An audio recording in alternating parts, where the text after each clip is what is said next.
Sahabat-sahabat sekalian, saat ini Turwali 8 bersama Ikatan Santri dan Alumni Al-Ihsan Jaramoan atau DPC IKSAJ Cabang Surabaya akan masuk ke makam Syekh Maulana Ibrahim Asmorokondi Tuban. Kabupaten Tuban dijuluki sebagai Bumi Wali. Salah satu makam wali yang ditemukan di kota ini adalah Syekh Maulana Ibrahim Asmorokondi. Makam Syekh Maulana Ibrahim Asmorokondi ditemukan di Dusun Gesik Harjo, Desa Gesik, Kecamatan Palang, Kabupaten Tuban. Secara geografis, makam Maulana Ibrahim Asmorokondi berbatasan langsung dengan Laut Jawa. Syekh Maulana Ibrahim Asmorokondi lahir di Samarkand, Asia Tengah, pada abad ke-14.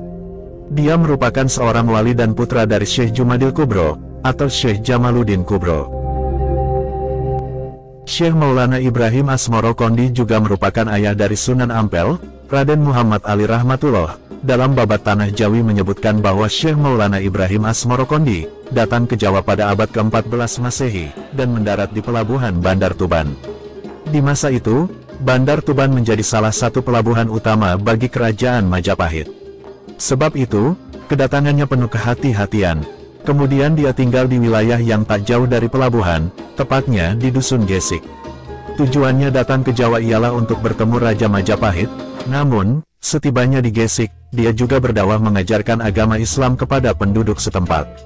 Tak lama setelah menyebarkan agama Islam, Maulana Ibrahim Asmorokondi wafat dan dimakamkan di Dusun Gesik.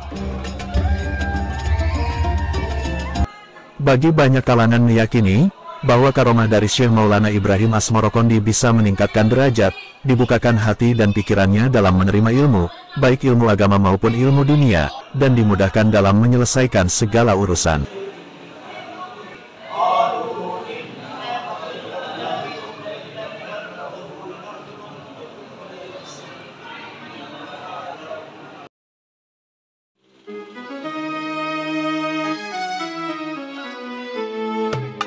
Sekarang rombongan IKSAJ sudah tiba di Sunan Bonang Tuban.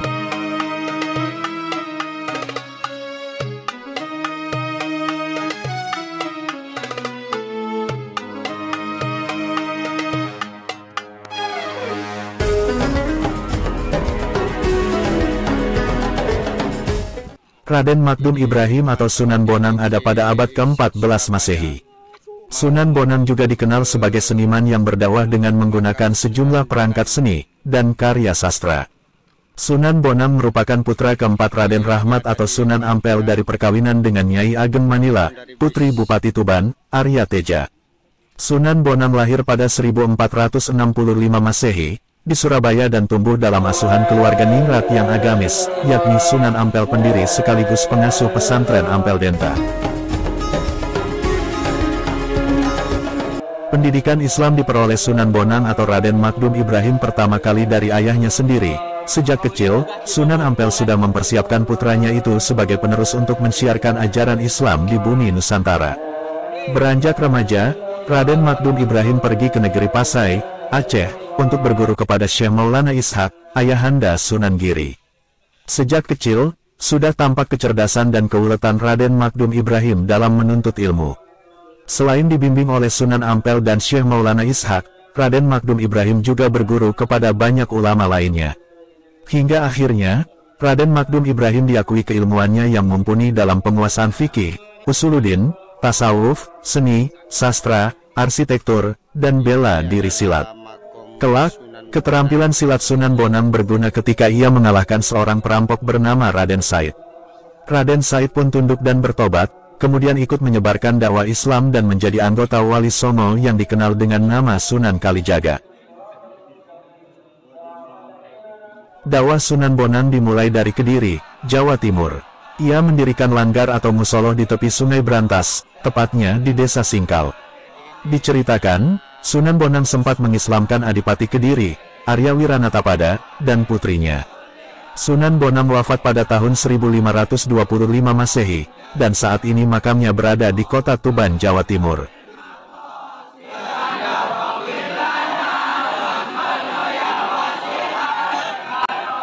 Kali ini kita tiba di Sunan Muria. Setelah tiba di tempat parkir, rombongan Iksaj ini harus mendaki 430 anak tangga, dengan jalan setapak, karena makam Sunan Muria yang terletak di puncak Gunung Muria, dengan ketinggian 1.600 meter lebih dari permukaan laut. Sunan Muria lahir pada sekitar tahun 1450. Ia adalah putra dari Sunan Kalijaga dan Dewi Saroh, yang merupakan putri dari Syekh Maulana Ishaq. Nama asli Sunan Muria adalah Raden Umar Said, dan wafat pada tahun 1551.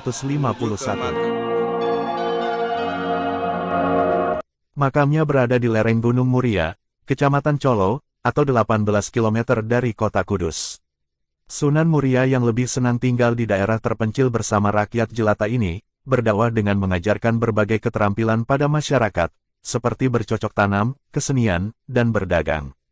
Sunan Muria juga dikenal sebagai pencipta tembang Macapat, yakni Sinom dan Kinanti. Ia dikenal sebagai sosok yang memiliki kepribadian sakti serta kuat. Tidak hanya itu, Sunan Muria juga sering jadi penengah konflik di Kesultanan Demak.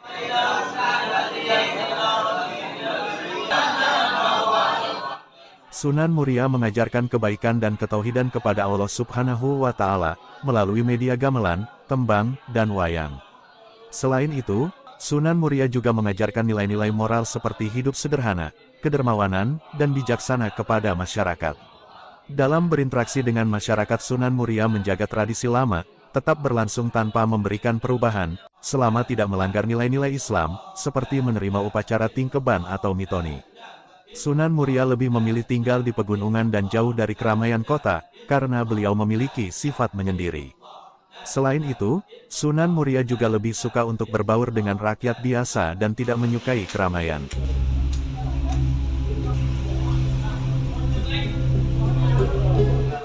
Dari Kecamatan Colo, tim Iksaj News melaporkan.